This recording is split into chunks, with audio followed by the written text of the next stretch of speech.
Have you ever stopped to think about the fans behind a band? What is it about the music that keeps fans coming back for more? Or is there more? My name is Renae Lipsmeyer, and I am the host of this podcast, The Space Between Podcast, the podcast where we talk about the fans of the Dave Matthews Band. Each week, a fellow DMB fan joins the show to discuss their journey with the band. Welcome to the Space Between Podcast.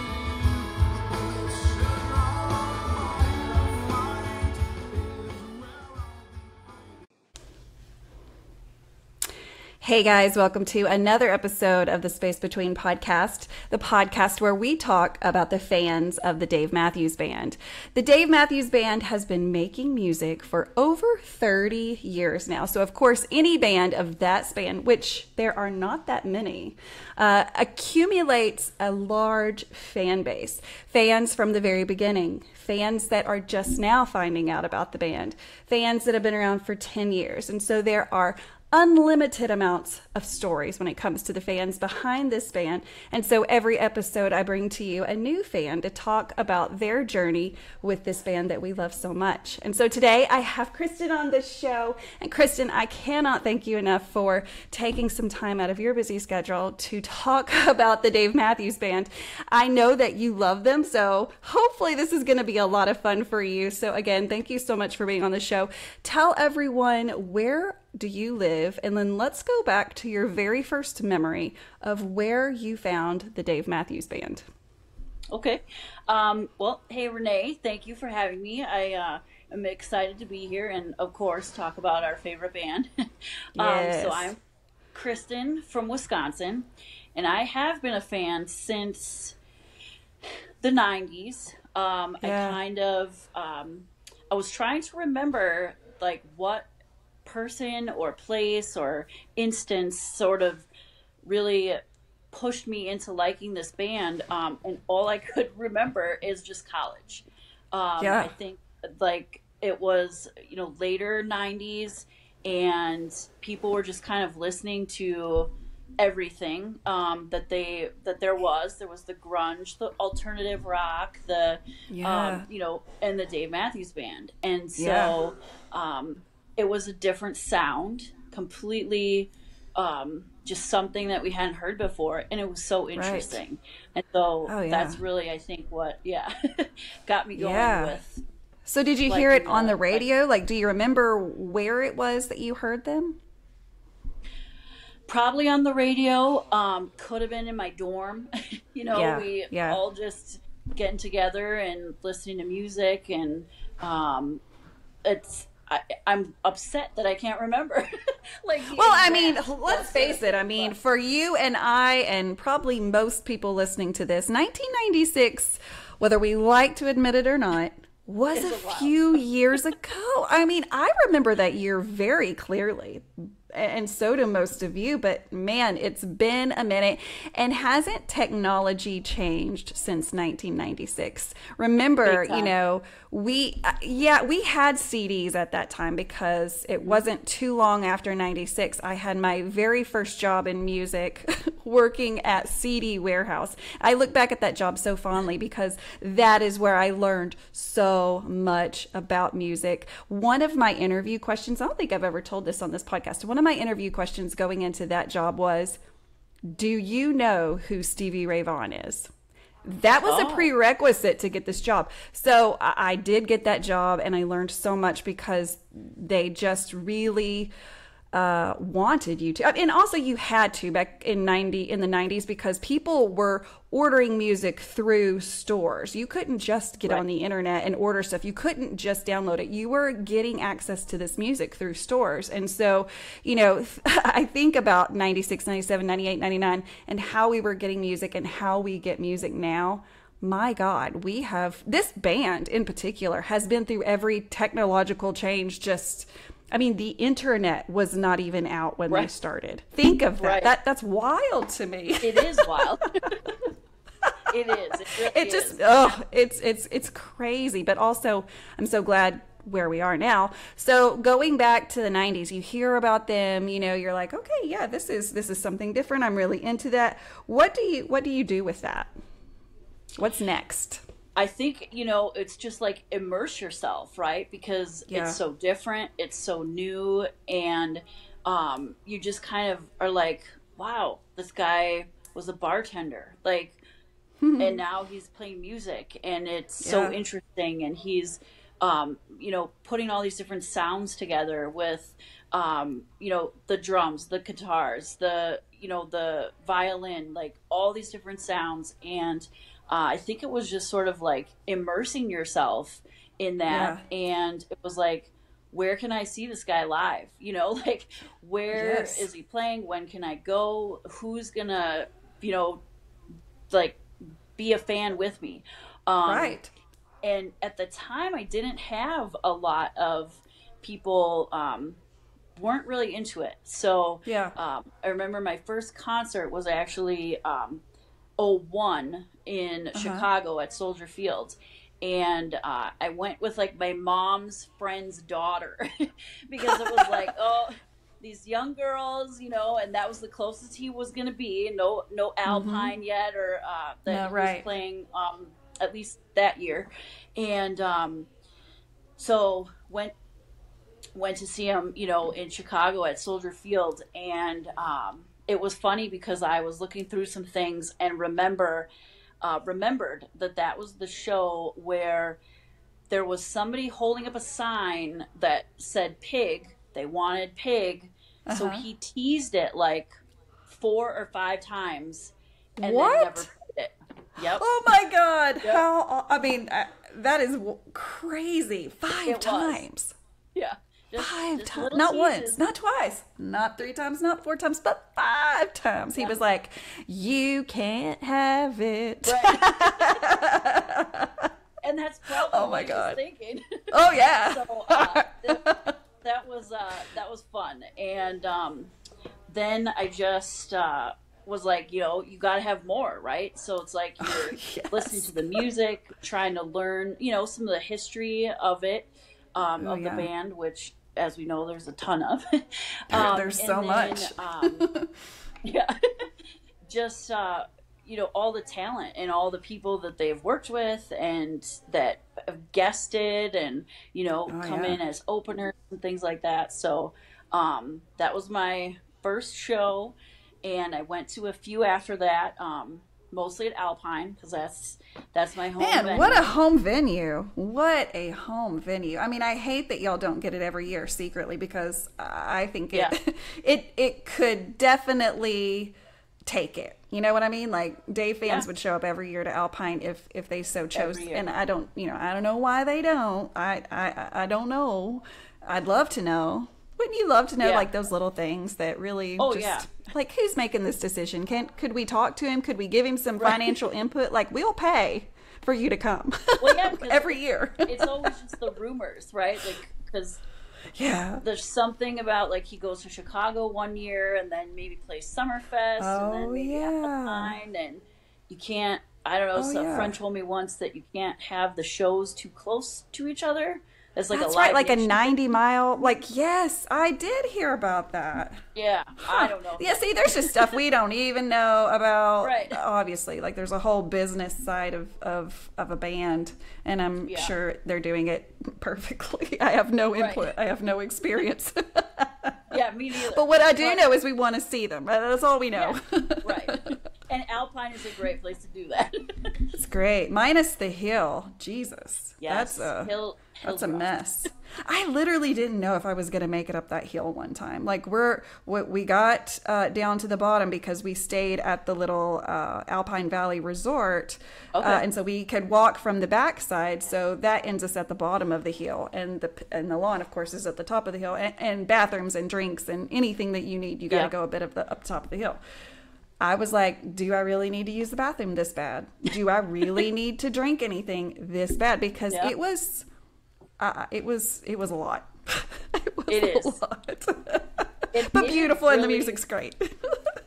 It's really steep. You know, I mean, like, it's just one of those that is, you don't know about going down just as much about going up, like, right. And I have this fear, as most do, that I don't want to fall down a hill in front of 20,000 people. It's not the story I want out on TikTok. That's not how I want to go viral. For sure not. But it will be something like that.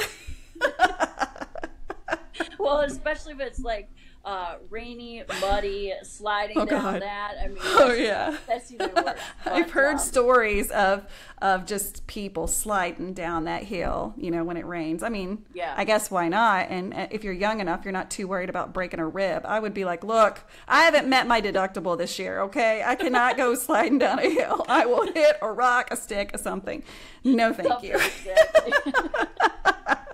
I'm too old for that now. I'm officially that age, but also I think most people at a Dave Matthews Band concert are along there with me, right? Like, obviously there's some new fans, some spring chickens, some, generations of fans, but for the most part, you've got your 40 and up crowd there. Yeah. So let's go back to your first show. Like you said, you could just remember that show so well. Do you remember like how you felt? Because, oftentimes fans say, I loved the sound of them, but then I saw them with my eyes and I saw them on stage and just their energy that they present with that music, and it made me fall in love with them more. Is that your story, and kind of what were your thoughts after the concert? I think that's exactly it. I mean, there is just something about seeing them live, seeing that, like, the jam, that they do, that it's not just the studio album, it's all the extra pieces and just showcasing all of that talent. And it's just this like feeling, goosebumps, like tears, happiness, sort of like everything. And it's like, wow, like I've just never seen something like this before. And, then you go and you try to explain it to people and they're like, yeah, and you're like, no, but you don't get it. Like, you really do have to come and see, because it is so crazy of a concept to think and to tell people that, I've seen this band, however many times, even if that is twice. No show was the same, right? Even if you saw them twice in the same year, twice in the same state, you're not going to get the same band on stage. Sound wise, but performance wise, completely different. That's such a foreign concept. So to explain that is very, very hard. But I agree that those are the things people fall in love with them about, is just they have such a presence, and they've continued, I think, to even just build on that throughout the years. I mean, for a band that is as seasoned as they are, and in the ages of life that they are, it's amazing that they can keep up with this, but they are. I mean, I wish I knew the secrets that they have. I mean, I understand that they're rock stars and they have like personal everything, so maybe that's the secret to doing it. I don't live that life, I don't know. But whatever it's taking and whatever they're doing, it's working, because these dads are up on stage killing it. 2 of them are almost eligible for Medicare, but yet they're rock stars still. And doing such a great job at it, like not showing any signs of slowing down, like, all of that. It's still like bringing that energy night after night. And, I think about even this year, right? They were in Africa. They did, last summer they did fall, then they did Africa, now they're Europe, like and then they're gonna go to summer again. Like, when are these guys taking a break? I don't know that they know what that means. No, I know, right? And it's like still the same amazing show every time. Like, it's just it's unbelievable.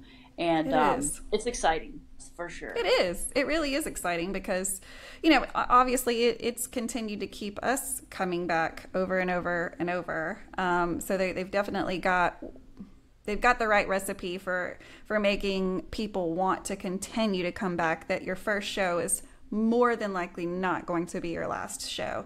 So there's, whatever they're doing, they just keep on doing it. So let's move forward. So you've been to your first show, you fell in love with them. So what does your journey continue to look like after that? So after that, I think like I hit a couple of the shows at Alpine Valley. I remember one show I was at with my brother, and my brother is a musician, and he came with me because he enjoys talent. He wasn't necessarily like into the band, but he is all about talent.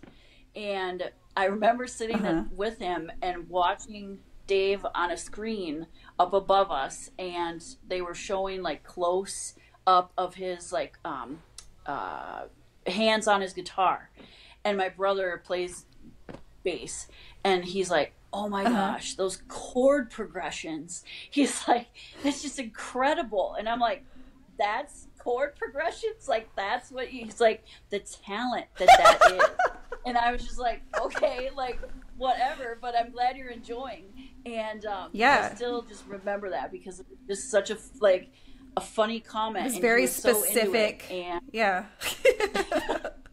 it's a very specific like, compliment. Right. Yes. He can see it. It was just that musicality. Yeah. And just really took it in and thought like, wow, this band is super cool live. And so that was fun. You know, it was fun to like bring someone who wasn't a fan, who, you know, he's not really a fan now, but you know, he enjoyed the show. He like enjoyed the talent and could see that, recognize that.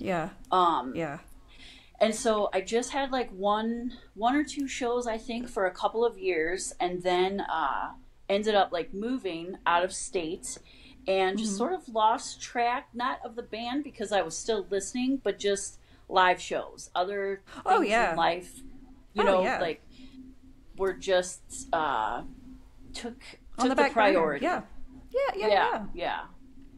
And so I think it was probably maybe 4 or 5 years that I didn't see any live shows. And then met my husband in that time frame, and he was not a Dave fan. Now he is maybe a bigger Dave fan than me. Out of force, or like does he what did he think like when you met him? And like, you know, of course, as you get to know someone, that's something that comes out as just, you know, style of music. What do you listen to? Like, what did your conversation to him look like? Well, just not into it. His he's from California, and his you know, he liked 311 was his, like, you know, the band that he loved. So like more rock, more rap. Loved, like, you know, the Snoop, the Dr. Dre, like all that stuff, and that's what he was super into. And he's like, you know, but I'll give Dave a try, you know, we can go to a show and let's, you know, see how this goes. And so we had moved then from Wisconsin to Las Vegas shortly after we got married. And our first show together then was MGM in Las Vegas in 2009. And Dave opens with Bartender, and my husband just loses it. Like, he is just in love, like minute one, still his favorite song. And just couldn't believe it. It was so exciting then to see like this joy from someone else who was like just so into it, and not knowing, you know, not being familiar with the music. I mean, I'm sure we listened to it together and stuff, but really not delving totally into it. But he loved it, and I was excited because now I'm like, oh, this is awesome. Like, we can really, you know, just build on this. Yeah. We can build on that. Right. So yeah, that was his, you know, first experience there, and that was a great show. And that was one of those posters. As you can see, I've got these posters back here, but it was one of those that was a grail for us, and we just recently got it. And we're just so happy because at the time we weren't collecting. And so it was like, now we got to get the poster from the show that we went to together, our first one together. Yes. So it was pretty exciting. So, oh my God. So, yeah. I mean, I think that begs for us to talk about what we talked about before I hit record. And that was, let's talk more about posters for just a minute. So if you're listening to this and you're not familiar with the poster world when it comes to music in general, I would say that probably most artists have some type of poster with each venue or each tour year.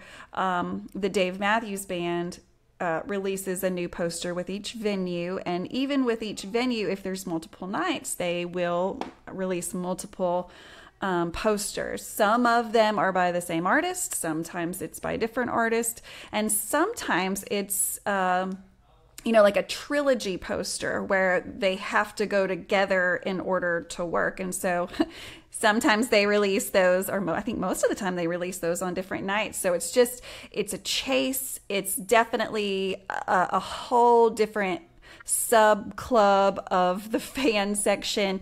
And I was telling Kristen just before we hit record that I actually just recorded with a fan of the Dave Matthews Band that has a podcast that I was not familiar with at all. So it was just such a great surprise.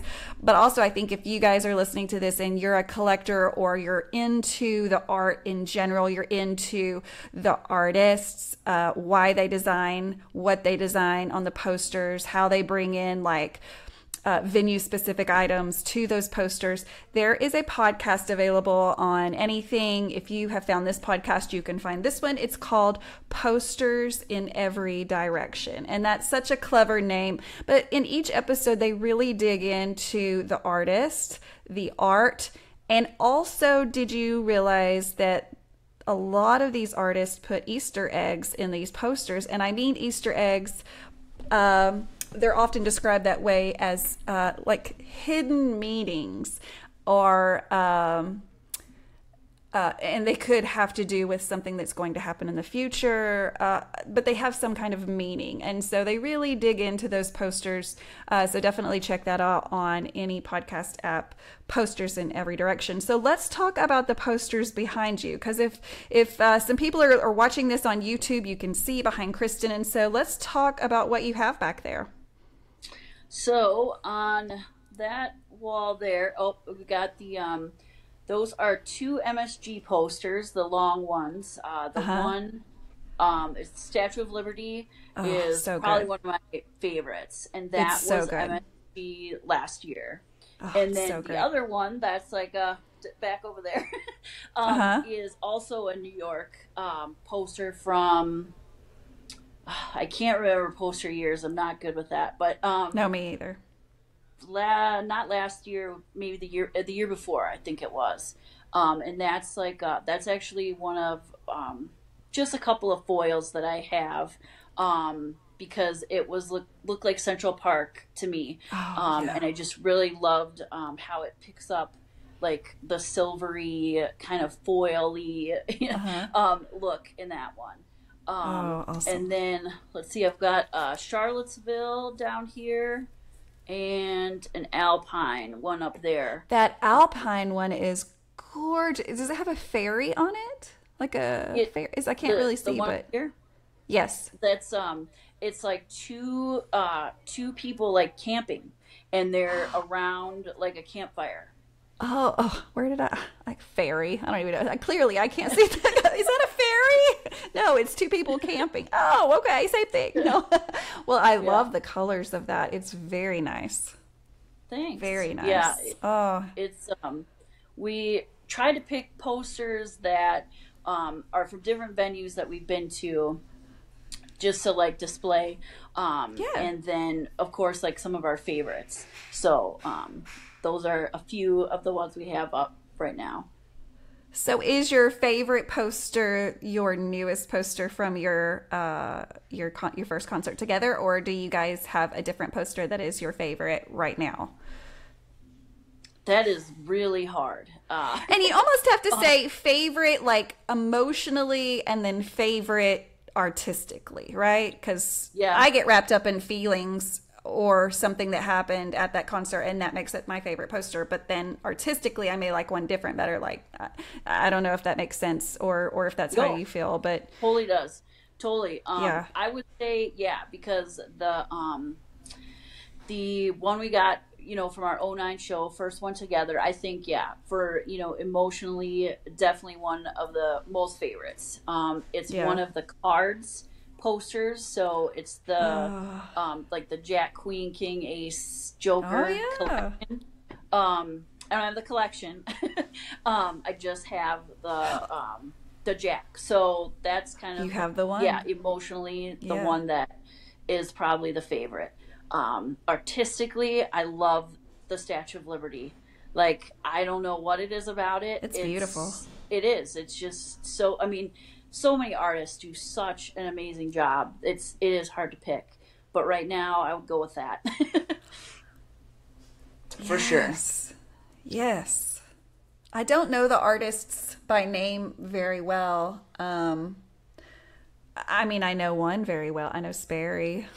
That's one name I know. And then the Flame dude, I can't. Yep. James Flame or something like that. He very good. He created the Raleigh poster back in 2021. So that was coming back into music after the pandemic, and so that's one of my favorite posters. But artistically, I don't know if he's my favorite. I think Sperry's work with the girls and the hair and just, oh my God, it's just so beautiful. I like the way he always has flowers in it. I love, of course, flowers and stuff like that. So I just think his work, the concept kind of remains the same, but each one looks so different. And I think, wow, how's he going to change it up? And he always does, and so he's a very well-known, but man, there are just so many people into the posters game. And I know that it's a hard game, right? Like you said, you had to kind of look for this one from '09, and because, you can be at the show all day long, but there's only so many posters available. And if they sell out,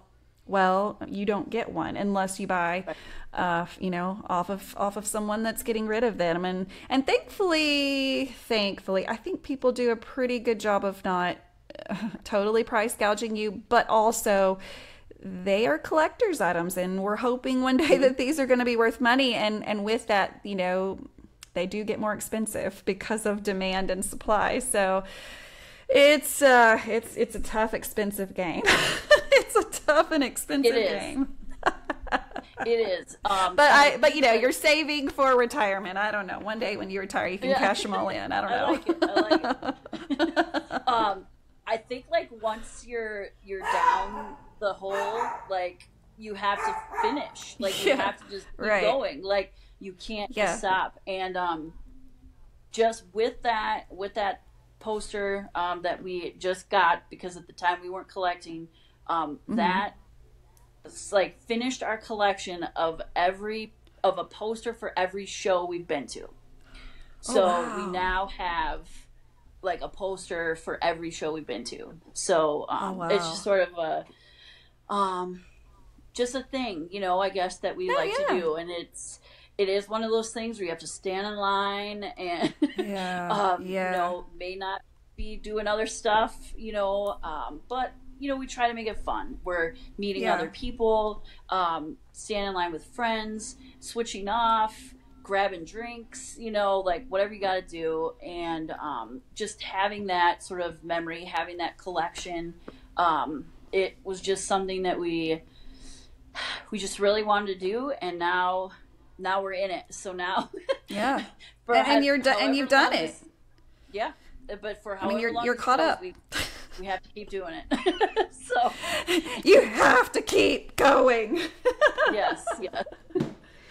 Well, one of the fun things I wanted to do in season 5, and if you're listening to this and you didn't even realize you're listening to season 5, you're in season 5, and there are over 100 episodes before this one that you are listening to. So I'm so thankful for everyone that continues to listen to this and continues to volunteer to share their journey, just like Kristen has. And if you're interested in sharing your journey with this band, definitely hit me up on any of those socials or my Google voicemail, which is what we're going to talk about now. So as I was thinking about what I wanted to do for season 5, I knew I wanted to make some changes, just do some, not necessarily changes, but just add some things, right? Just make some fun things.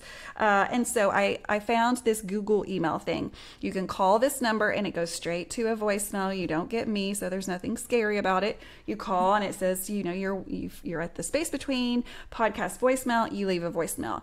And very often on social media, I'll post questions to kind of prompt you for an answer.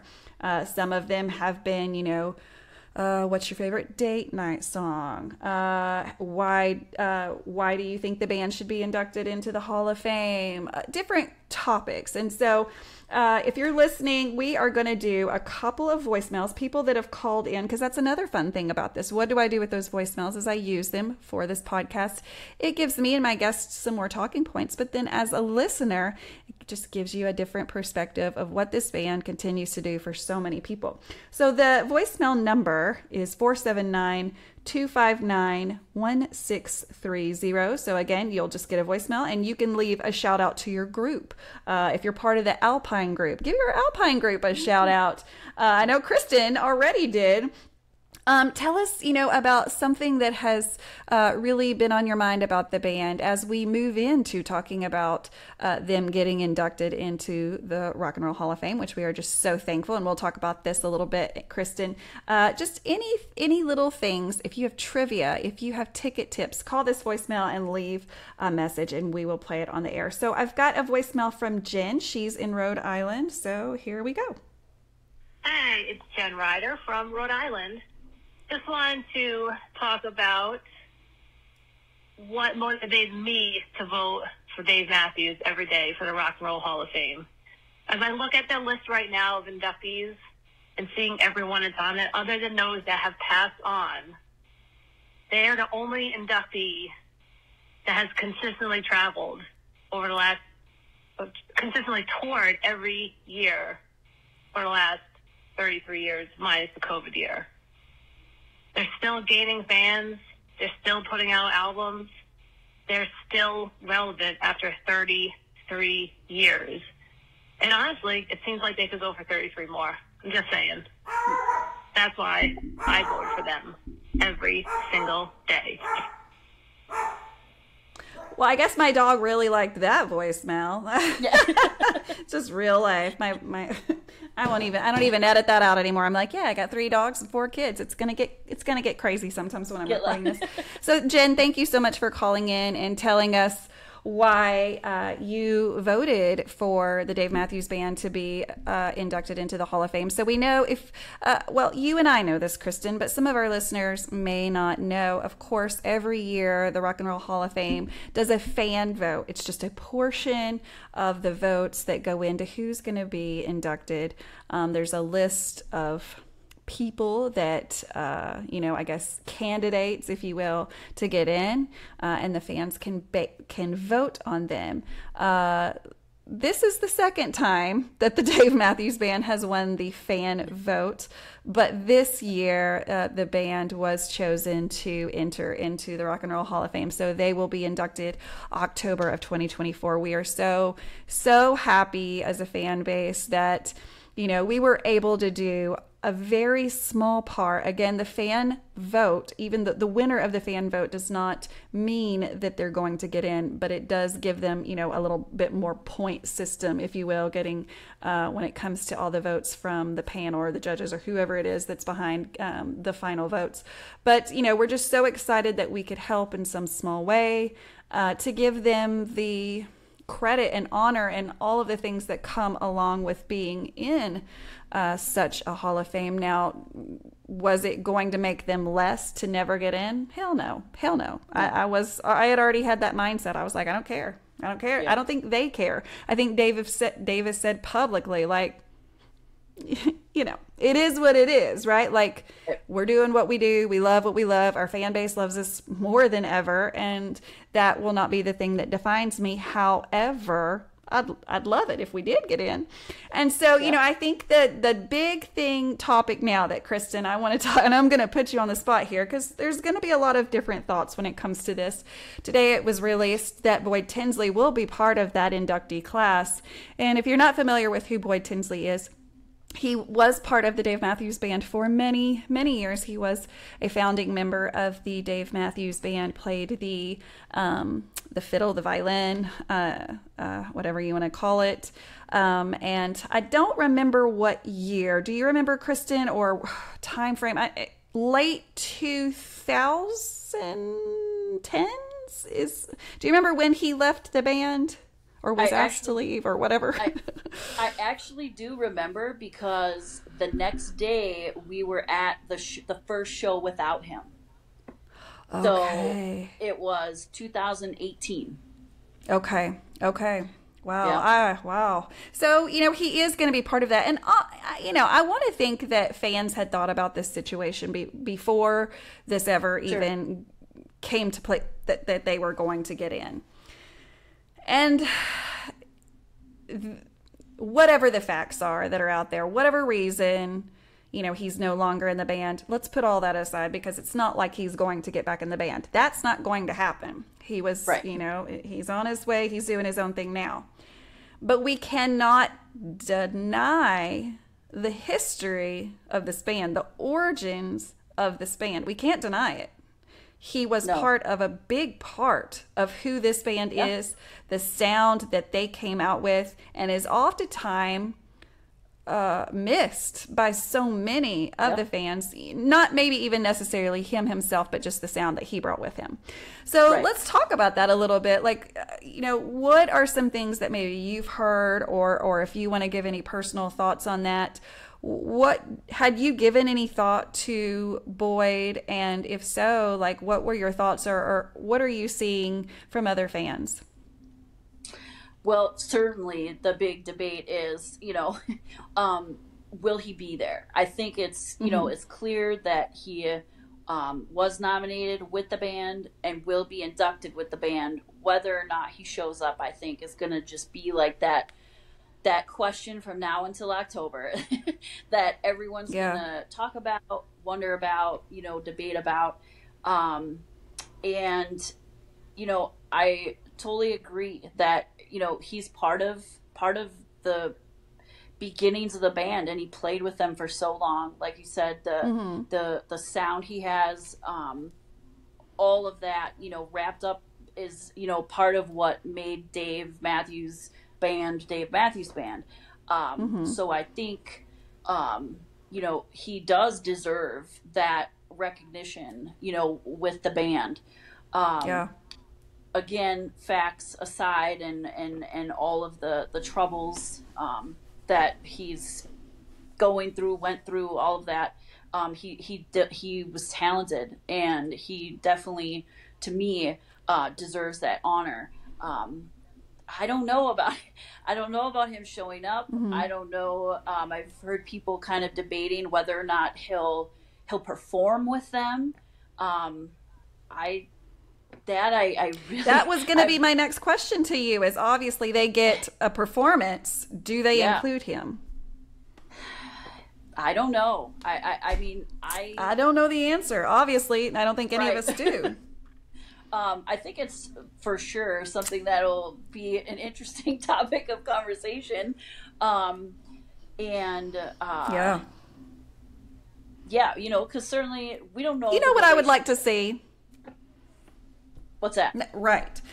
If I could just create like this fantastic, obviously I don't know any drama or facts, or I'm not part of their anything, right? But like, let's just put an imagination, like in an ideal setting. I think it would be so incredibly cool to have him come, obviously all the current members, have him come, have Butch Taylor come, have anybody that's been, you know, kind of a part of that, and just just play together. It doesn't have to be about what you're going to do, what you're putting out now. Let's just talk about the history of what's made this band what it is now, because ultimately their history is what's getting them in to the Rock and Roll Hall of Fame. It's not what they're doing right now. Yeah, that's great and wonderful and awesome, but right now is not what's getting them in. It's all the stuff before right now. So I think it's important to remember that, and I'm excited to see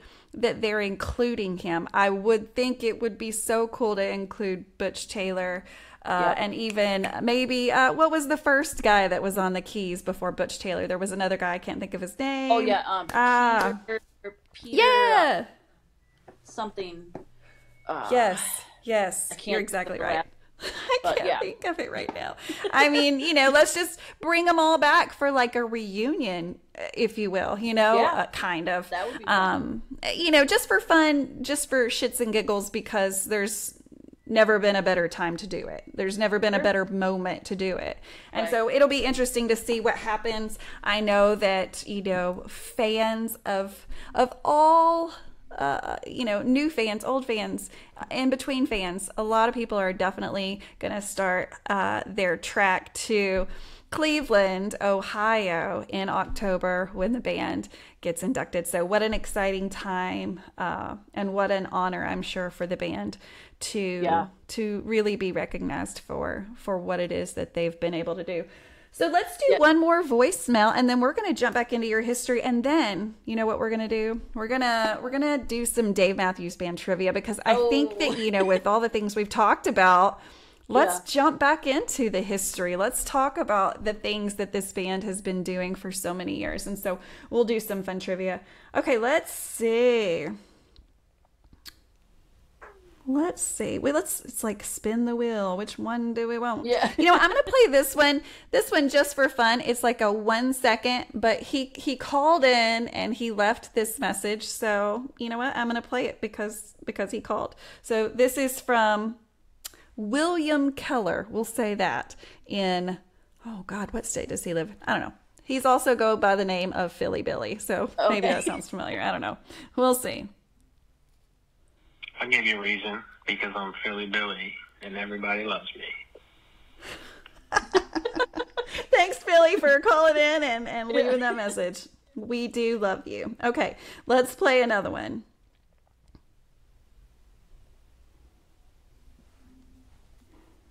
Dave Matthews Band should be inducted into the Rock and Roll Hall of Fame because they are the classic sound of a generation. When you hear Dave Matthews Band, you know it's them. You never question and say, oh, who sings this song? Because you just know it. They have that sound. They're amazing.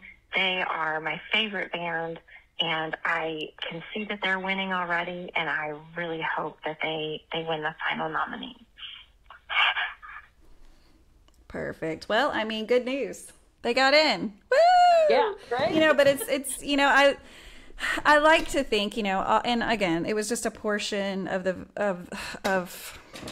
vote that got him in, the fan vote. But what an honor for not 1 year, but 2 years winning the fan vote. I mean, that right there proves that they have a very strong fan base. And of course, thankfully, you and I are part of that. And so let's talk about the community, or, the fans of the Dave Matthews Band. That's what this podcast is about, is because the fan base of this band is it's very unique. It's very strong. A lot of people relate our fan base, our rabidness, if you will, our eagerness to continue to see them, close to what the Dead may have, close to what Fish may have. And so, what are some experiences that you've had? And well, take us back a little bit further. Like, how did you get connected into this community? When did that kind of first start happening, that you even realized that there was so much more than just the music? I think probably, once social media got really popular, and then you started joining in Facebook groups and different groups for DMB family and other just Dave Matthews Band fan groups. And then everybody gets talking about different topics and subjects and stuff. And then a few years ago, I couldn't pinpoint exactly, but there was something about, these meetups that everyone has, or not everyone, but that some of the places that we were traveling to had meetups. And it's like all the fans, either night zero, night before, or, the day of the show. Somebody puts us together at a bar or even at the tailgates.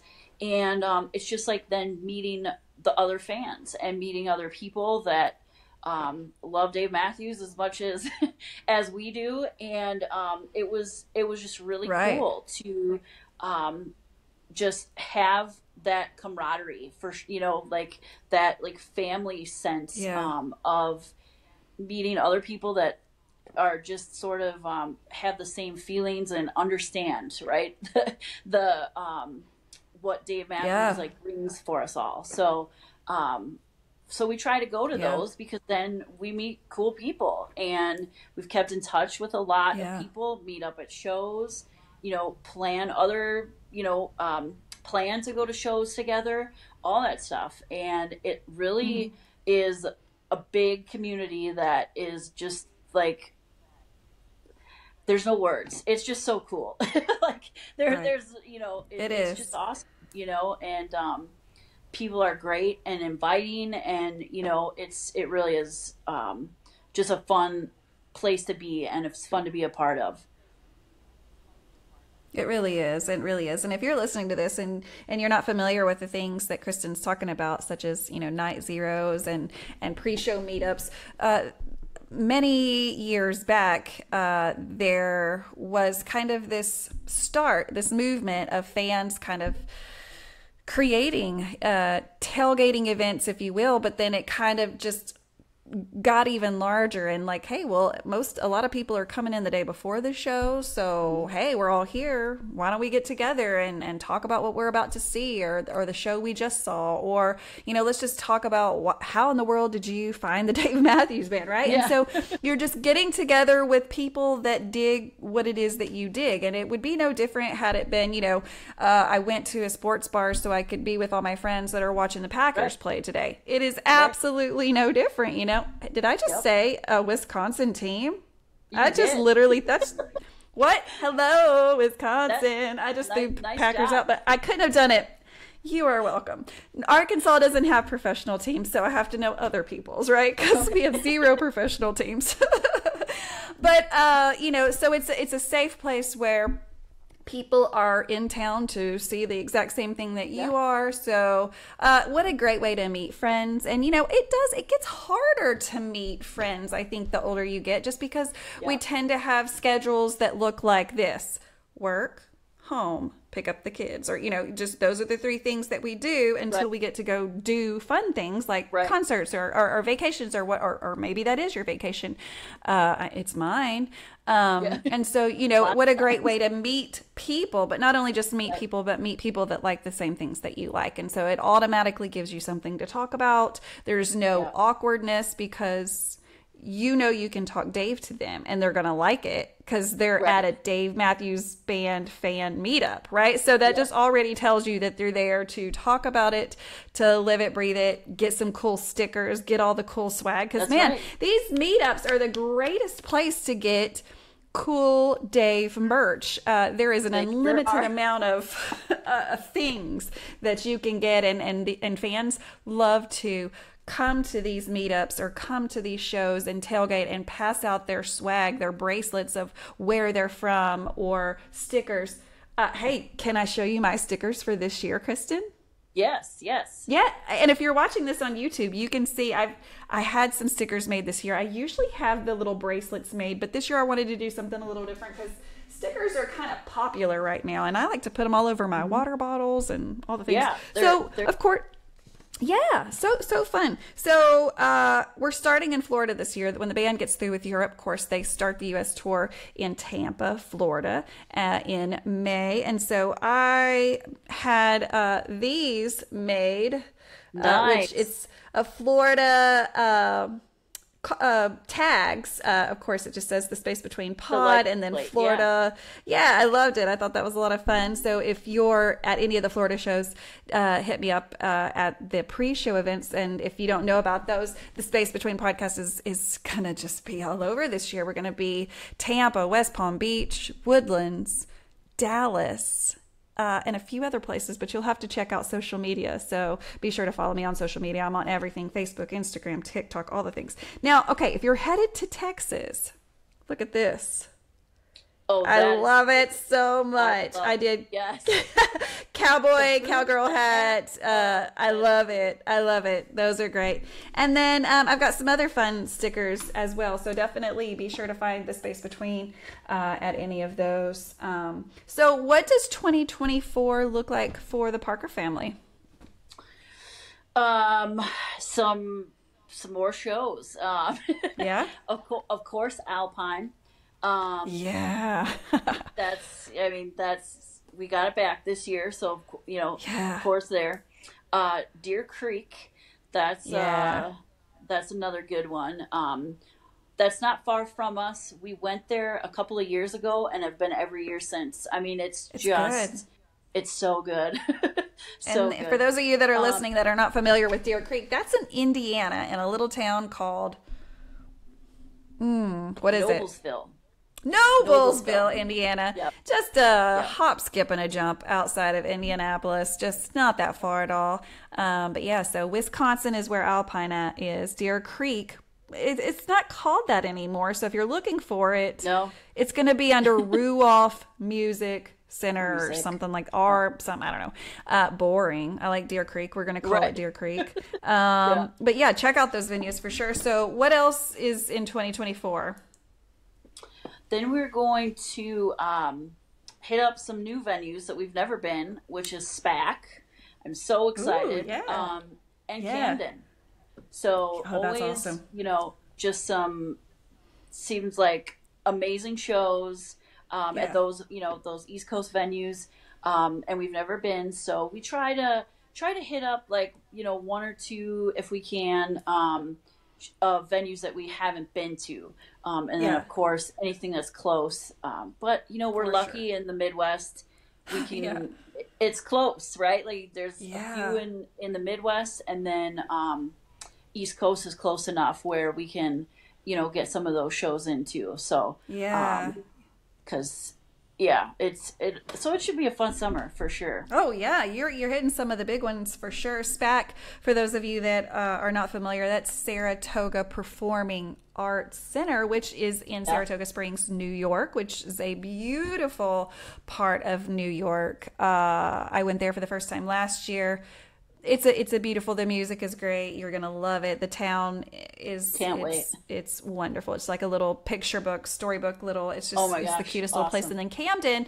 What I like about Camden is it's so close. It's just basically right there at oh my God, what is the city? The big city that's right there. Philly, right? Is it like across Philadelphia? Oh my gosh, yes, Philadelphia. I mean, we stayed in Philadelphia because it was like city, river, Camden. I mean, it's just it's literally right. It's right there. So obviously, Philadelphia is full of American history, and so we were able to see the God, was it the Liberty Bell? That's in. Yeah, is it the Liberty Bell? I mean, there's just so much going on in that city, so it was cool to have what felt like a kind of a vacation to a place I'd never been and soak up some history and all that. And then also there's the Dave Matthews Band, so it was just a really cool place to check them out. So good job, you picked some good ones this year. Yeah, thanks. We'll try some new places. So I think that's really so good, and I hear so many people say that they just at least try to pick one new venue a year, and I like to try to say it. I do the same as much as possible because because there are so many amazingly beautiful states when it comes to our country, and I want to go to all of them, no matter where they're at. And I'm hoping if I wait long enough that the Dave Matthews Band is what's going to take me to all of those states. We'll see. We'll see what happens. Always, the bonus. We'll see what happens. So, okay, Kristen, are you ready to do some Dave Matthews Band trivia?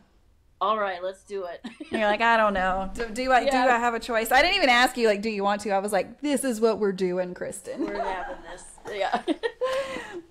We're doing it. We're doing it. I mean, I have had so much fun collecting these questions. But again, I invite anyone, if you have some cool trivia, and you may not even realize that it is trivia, but if there are cool little things that you know about this band, please let me know. You can send it of course, over my Google voicemail, or you can email me or anything. But again, that voicemail is 479-259-1630. And of course, that goes straight into the voicemail. So there's no weird, I got to talk to Renae and I don't know her. No, you don't have to talk to me at all. You just leave a voicemail and that's it. Okay, so here we go. We'll start out with some ones that I think maybe are just a bit easier than others in my book. And then we'll kind of work our way into maybe some more challenging questions. Now, of course, I've collected all this from the internet, mostly. Some of them from fans. So I say that to say these are not fact-checked with the band. I would love that opportunity, but also if I ever meet the band, I'm not going to talk about the Dave Matthews Band. We're going to talk about anything else. So, okay. Let's start light. But also, if I get any of these wrongs, or if I'm saying these and they're just dead wrong, call my voicemail and say, hey, girl, that one's not right. Because I don't know. I'm just getting it off the internet. Okay. What is Dave Matthews' middle name? That's almost like a weird question, but also I think it's pretty well known, I think it's John. You're right. Ding, ding, ding, ding, ding. David John Matthews.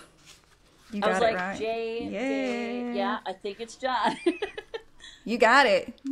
1 point of space between. One. All right, good. Trivia. Here we go. Okay, second question. What guest artist sings on the track Spoon on Before These Crowded Streets? Oh. I'm going to read that one more time just for the people that may be listening to this in the car or at the gym or cleaning the house, wherever you're listening at. This is for you guys. What guest artist sings on the track Spoon on Before These Crowded Streets, which is an album, of course? I know I'm going to kick myself because as soon as you say who it is, I'm going to be like, oh yeah. Think about Spoon. You've got this. We're gonna talk about Spoon. You're gonna hear it. You're gonna listen to it in your head. You're gonna pick out that girl voice. Who is that girl? And I like what's at the tip of my tongue, which I know is wrong, is Sheryl Crow, but it's not. So I can't. It's not Sheryl Crow, but you've got you're in the right decade of musicians, so that's good. Because then I was like, Brandi Carlile. I don't think that's right either. She has sang Spoon. The girl part or the guest part of Spoon before.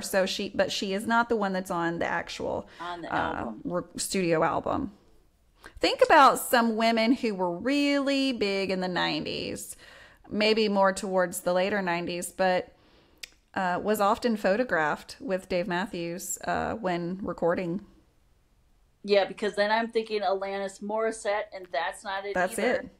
It is it. Like, yeah. Second, but I'm like, you were doubting yourself. You got to stop it. You know this stuff. So yeah, Alanis Morissette was the guest artist that sang the song Spoon. She sang kind of the guest spot on that. And I think that that's something that a lot of fans talk about they'd love to see happen live now, because Alanis is kind of retouring and singing again. So how cool would it be for those worlds to collide and have Alanis come out on stage as a guest and sing Spoon? That would that'd be something we talk about for sure.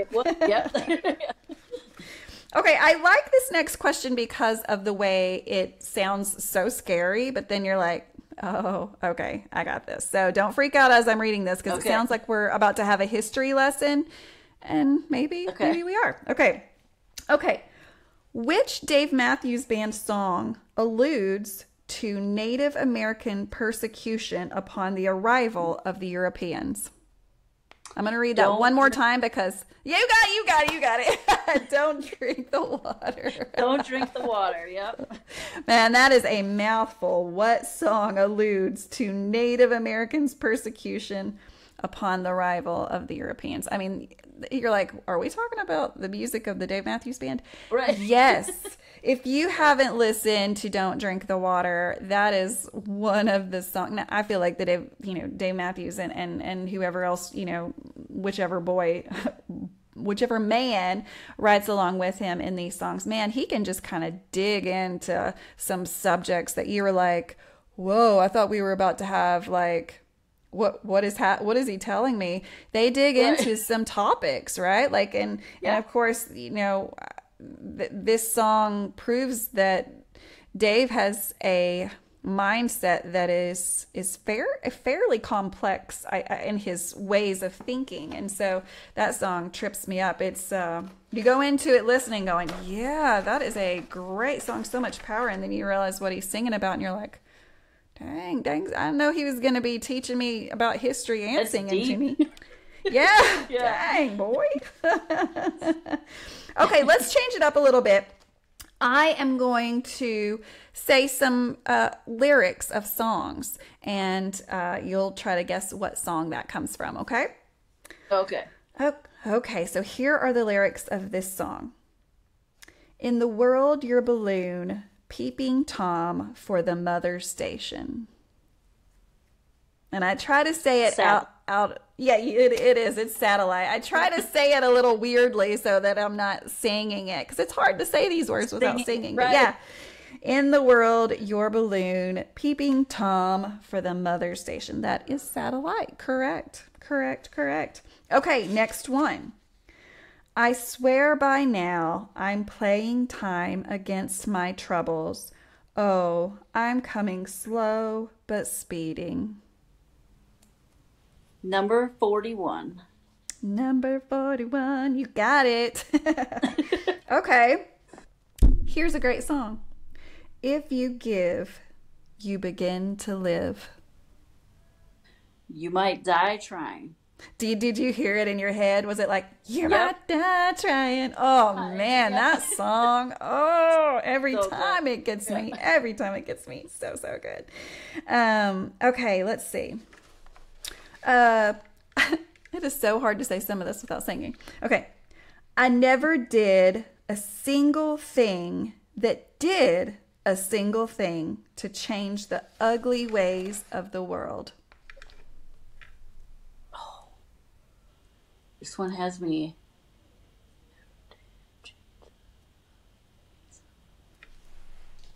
Oh, this one's got me stumped, Renae. Hold on, let's think. We'll play it in our heads. Let's play it in our heads. Never did a single thing that did a single thing to change the ugly ways of the world. It's almost like I can hear Boyd, or no, maybe Carter, maybe Rashawn coming in, kind of saying that. Maybe I'm trying to play along with you. It's not oh man, I can like see Dave sing it on stage, and I'm just like no, because I'm thinking it's ding, ding, ding, ding, ding, ding, ding. I give up on this one. Although I do love I did it. Yes. You think I've gone too far? I did it. Guilty as charged. Yeah.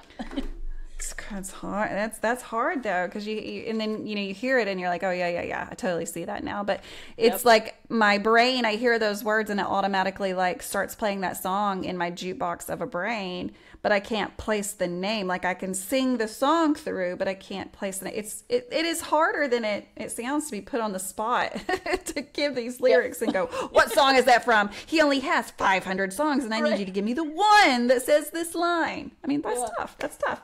Okay, let's see. You and I, let us fumble around in these touches.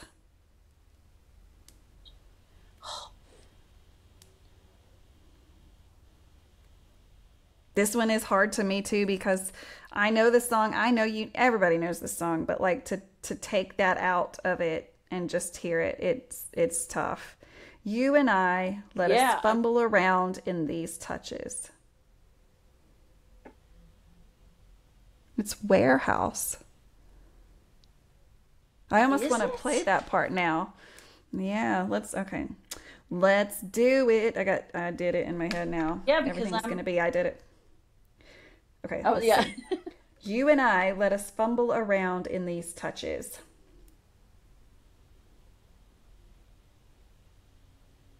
Well, I mean, it is Warehouse, so let's just Warehouse lyrics, Dave Matthews Band. Don't you just love the internet? Oh my God. Yeah, right. So great. Can look up anything, anytime. It's just amazing. What could be the answer? Well, let me just find it. Yeah. Isn't that odd? Let's see. I'm trying to see where it is, but yeah, it is. It is. It's the Warehouse. That's crazy. Huh. That's crazy. I know. I gotta have to listen to it, but man, he sneaks so many words into that song, though. It's hard to know everything he's saying too. Okay, let's. Ooh, I bet you got this one. You got this one. It's gonna be okay. I'm gonna try to say it the way he says it, which is gonna be a total shit show. So get ready. Okay. Okay. I don't know if I can do this, but probably get it wrong just as much as I get it right. But I got it right, woman, when I caught your eye. Ooh, that's probably get it wrong as much as I get it right. I can't sing it like that, but yeah, that's probably get it wrong as much as I get it right. But I got it right, woman, when I caught your eye. And I'm going to take it a little bit further. And I love the way you move. Baby. Oh. Why am I not? I'm just blanking on these songs now. I thought I was doing so good. Let's see what else in this song. Yes, Spaceman. Yeah. So good. It's so good. Every time I hear it, it's so good. Okay, let's get off of that because that can be tricky. Let's just go to, hey, see, look, there's a question in here that I know you're going to know the answer to because we've already talked about it. Who was Dave Matthews Band original keyboardist who left the band in 1992? That Peter somebody that we can't think of his last name. It's Greiser, Griser, Greiser, something like that. Okay. But yeah, he was the original keyboardist. And then, of course, Butch Taylor went in. And then we have our beautiful, handsome man, Buddy Strong, that is on the keys now. We're just loving everything that he has brought to this band. Yes, I agree. Okay, let's do one more. That puts so much pressure on me because I feel like hey, this is fun. This is a lot of fun. This is a little bit of history, but also it's a fun question. Do you remember what the official ice cream of the Dave Matthews Band was that was featured on the 2002 U.S. Summer Tour? They had their own ice cream. The Ben & Jerry's, One Sweet World, right? You got it. That's exactly right. Yeah, I want to say somebody told me that there was a second one that was like Magic Brownies or something like that, but maybe I made that up. But that one for sure was it. One Sweet World. With the world. Yeah, WHI. Yeah. So cool. And I mean, I want to almost ask Ben & Jerry's. And if you're listening to this and you know anybody that works for Ben & Jerry's, my question is, do you not like money?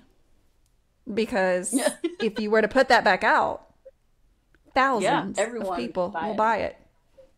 Do you not like money, Ben and Jerry's? That's my question for you. I don't know. Maybe the band didn't want to give them their like name anymore. So many things that go behind business scenes. I don't know. I don't know. It's so much, but it's little things like that and so much more that give us an unlimited amount of things to talk about when it comes to the Dave Matthews Band, because we have so much history.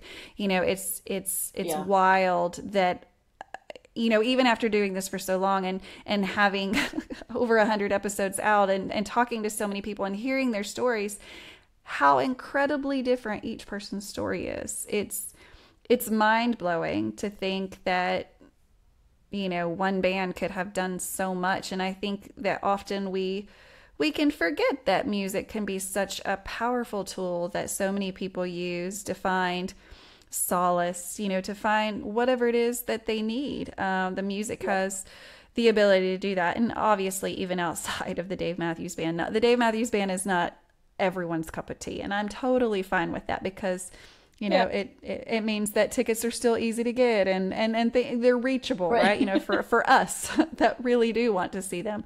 But it continues to be incredibly, just such an honor to be able to bring all of these amazing heartfelt stories to light, to show what this band continues to do. But even now, you know, what a great time now that it's always a great time, but what a special time now that they're getting into the Rock and Roll Hall of Fame. And there's just so much proof behind that their fans love them so much and are not ready for them to put out news about any kind of farewell tour anytime soon. And so, you know, I'm just so thankful, Kristen, that you carved some time out of your night to share your journey. I mean, and what a fun journey you've had. I mean, seeing them for the very first time, and you know, yourself, and then of course seeing them for the very first time with your husband, and just all the different stages of life that this band has been behind the scenes for. You know, it's carried you through some amazing times. I'm sure it's carried you through some really tough times. And for now, it will continue to carry us on until, you know, whatever the next phase of life looks like for all of us. So thank you so much for being willing to do this. And thank you for just being an awesome person. You know, I think we've only actually met one time. Is that right? And that was in Charlottesville? Or did we meet twice? Nashville and then Vegas. I saw you in Vegas too. It's Nashville. I'm like, what did I see them? And that seems like forever ago. And it wasn't even a year ago.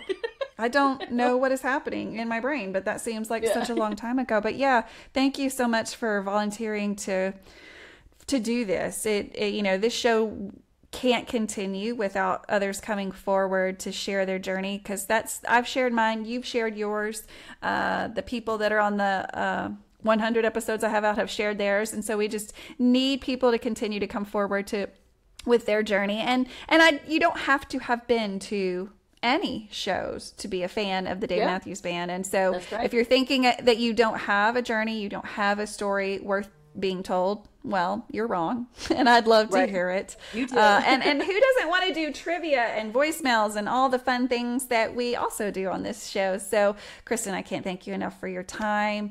I really do appreciate it. Absolutely. And I hope to see you on the road. I mean, we will. Same. It happens. It was fun. We follow the same band, right? Yeah, we'll see each other probably this year. It's gonna happen.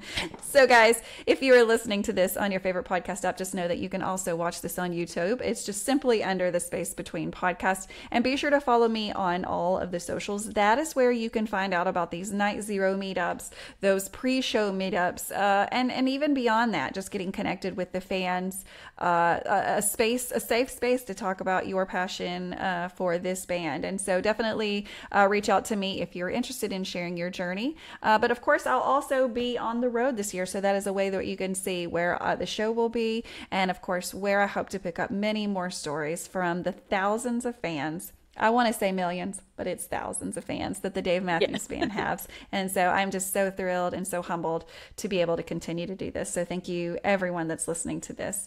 So in the meantime, guys, carry on, stay strong, and peace, love, and Dave Matthews Band. We'll see you next week, guys.